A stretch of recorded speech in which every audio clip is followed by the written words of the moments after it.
fournir de l'eau aux gens. L'eau, c'est la vie, quoi, réellement. Et être capable de trouver une solution et d'amener de l'eau à des gens qui n'en ont pas ou qui n'en ont pas assez ou qui n'est pas en quantité suffisante, c'est très appréciable parce qu'on voit tout de suite les effets qu'on leur prodigue et c'est pas du vent, c'est vraiment des vraies choses, quoi. Qu'est-ce que c'est qu'être Watsan? C'est une grande question.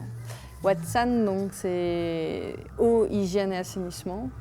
Donc en tant qu'MSF, nous, on apporte un soutien aux activités médicales en garantissant une eau propre et une quantité suffisante d'eau dans des régions où il n'y en a pas, ou alors où la quantité fait défaut.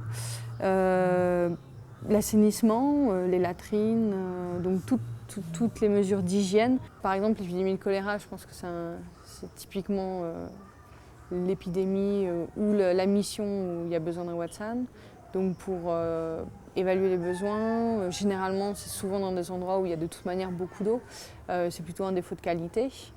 Donc tu as toute une partie sur définir l'approvisionnement en eau, quantité et qualité. Après, moi personnellement, je suis partie au Tchad avant, donc là c'était pas du tout la même problématique, c'était une zone très aride où il fallait trouver de l'eau. Donc là ça va être plutôt soit des techniques de forage, soit avec du water trucking, donc des camions citernes qui acheminent l'eau, etc. Après, tu as toute une partie sur construire des latrines, des systèmes d'assainissement. MSF fait pas mal maintenant de réseaux aussi, pour avoir aussi des structures qui vont pouvoir rester. Et une journée type, je vais dire que mes journées type ici, particulièrement en RDC sur l'épidémie de choléra, ça a été de suivre un peu une grande partie de connexion avec les médicaux qui te disent d'où viennent les cas.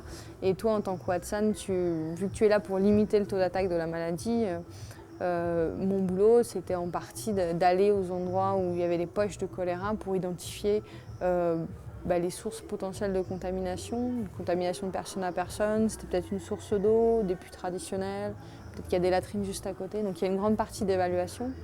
Il y a une grande partie sensibilisation avec la population.